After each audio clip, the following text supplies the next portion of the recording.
Let me let you in on a little secret. The greatest video game franchise to exist is the Legend of Heroes Trails series. It's peak, that's why there's 12 games. You know something is good if there's 12 of it.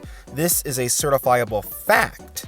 You may find it hard to believe, and that's because you have more than 12 brain cells. You see, these 12 games are all part of a larger narrative. They take place on the continent of Zemuria. In other words, they're all connected, some very directly, others more loosely. You may hear this and think to yourself, the barrier of entry must be so high, there's no way I can get into a franchise like that. That's just not the truth. Let me show you the path to enlightenment. Trails from Zero is the fourth installment of the Trails series, and guess what? You don't have to play the 3 games that came before it. It's an epic, self-contained experience that actually recently released on modern hardware. I played it this way. Now, will your experience be enhanced if you've played Trails in the Sky 1, 2, and 3, the games released before it? Hell to the yes. Like, you will significantly care more about this purple-haired runt, for example. This runt has a name, by the way. It's Runt. Whoops. Sorry. Must have been a typo in my script there. Ren is the runt's name. To give you a little glimpse into how interconnected the Trails series is, Short Stuff here was introduced in Trails in the Sky 2, the second Trails game to ever exist. And she shows up in the 12th Trails game as a notable character looking like this. Not gonna lie, she is kinda... Wait a second. Zoom in. What was her age again? Ah, I see. Come on now. Y'all really thought you'd catch me lacking? I'm not a Spider-Man fan. I'm not them. Look at these buffoons. Back to the matter at hand. Trails games are all connected. We went over this. Because of this, the payoff that you get is ridiculous.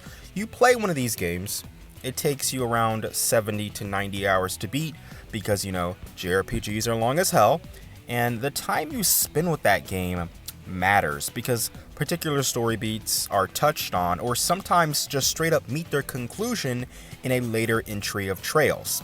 The dialogue in these games are intricate, and there is not a single franchise that rewards you more for paying attention and being a longtime fan than Trails.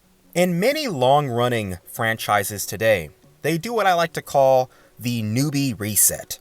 Like Final Fantasy XVI, for example, developers will be like, while this is the 16th entry in the Final Fantasy series, this game takes place in an entire new world and setting. You can play Final Fantasy XVI without having played any other Final Fantasy prior. Advertisement higher-ups are trying to use their long-running franchise to their advantage by putting 16 in the title. An average consumer will be like, this must be a pretty notable franchise, there is 16 games. Now, don't get me wrong, FF16 looks sick, but I see this 16 in the title, and I'm like, this doesn't signify that the games build off one another in terms of world building and characters, that is. It almost feels like a contradistinction. Just gonna pretend like I didn't Google that word. You could like Final Fantasy 16 so much and clock in like 200 hours into the game. Once Final Fantasy 17 comes out, everything about that world, those characters, gets thrown out the window. Your attachments become irrelevant.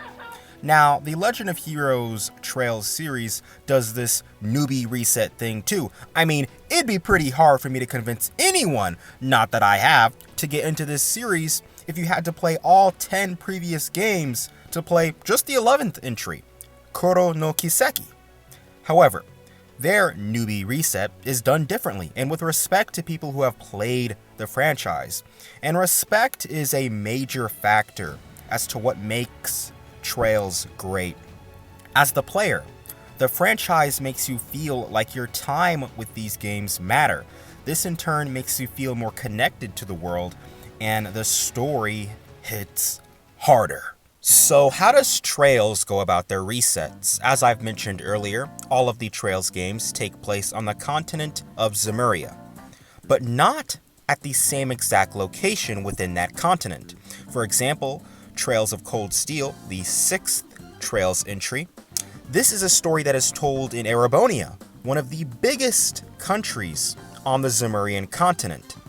With a new main cast of characters and a different setting in Zemuria, Trails of Cold Steel is an optimal starting point for a fledgling Trails fan, though personally, I'd recommend Trails from Zero over it, 1 because the story is better, and 2 because it's on Nintendo Switch.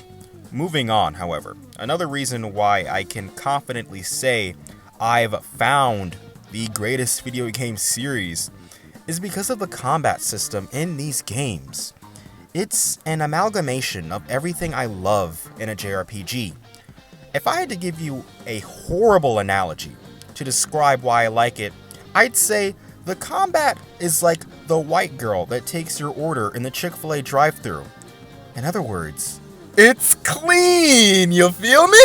Trails combat has the mechanical depth of a Xenoblade game, turn-based combat like a Dragon Quest game, and battlefield positioning like Fire Emblem. Do you want to know what Xenoblade, Fire Emblem, and Dragon Quest all have in common? I love them. Like, really, really love them. If you have not played any Trails game, it may sound too good to be true that it can combine these different elements and be enjoyable, but you'll just have to take my word for it, or play the games yourself. The developers, Falcom, were just cooking when they came up with this combat system in terms of Trails and the franchise as a whole, and they're still in the kitchen! Kuro no Kiseki, the 11th Trails game, adds light action elements on top of everything I just mentioned, and they did it in a logical manner. Many JRPGs have an advantage state gimmick, where you hit a foe from behind and the battle begins in your favor. Trails took this concept and made it better. In so many JRPGs, getting advantage state is so one-dimensional and bland. Trails is just like, let's make it a mini action game. You attack and fill an enemy's stun gauge to get advantage state, and you can then enter turn-based mode. If enemies are weak, you can just straight up kill them in action mode.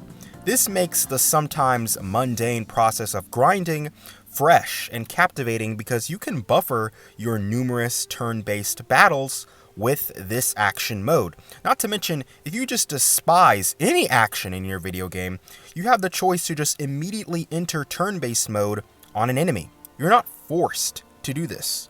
The Trails series adds so many mechanical elements to their combat systems, and Falcom successfully gets everything to flow together so well. I don't know how they do it, man. I'm going to give you a personal story with Trails to attempt to show you how wonderful its battle system is, and then I'll end this video because I could talk endlessly on this franchise. My first Trails game was Trails of Cold Steel 3. At the time, I didn't realize that this was a horrible place to start. I didn't even read the title menu recaps they give for Cold Steel 1 and 2 because I was that incompetent. There were story portions that just went completely over my head. But I beat this game out of pure love for the combat system. It's so unique, there is no other franchise like it. It left such a great impression on me that I had actually preemptively bought Trails of Cold Steel 4, not even having finished Cold Steel 3 yet. Like and subscribe. I'm currently playing Trails to Azure, so I might make a video like I did for Zero, talking about my experience with the game. Let's reach 1,000 subscribers and keep playing JRPGs. It is the best genre. Goodbye. That was actually a fake out because I recorded this last bit of audio and I realized that I forgot the fact that Trails also has light dating elements. And if you know me, you know I like that in my video games. And literally, Laura is probably the thumbnail of this video from Cold Steel, 1, 2, and 3, and 4. And she is just best girl. She is who I romanced at the end of Cold Steel 3. I'm telling you, playing a Legend of Heroes Trails game is like being a kid that got every present you wanted. I'll catch y'all in the next one. Bye. For real this time. Goodbye.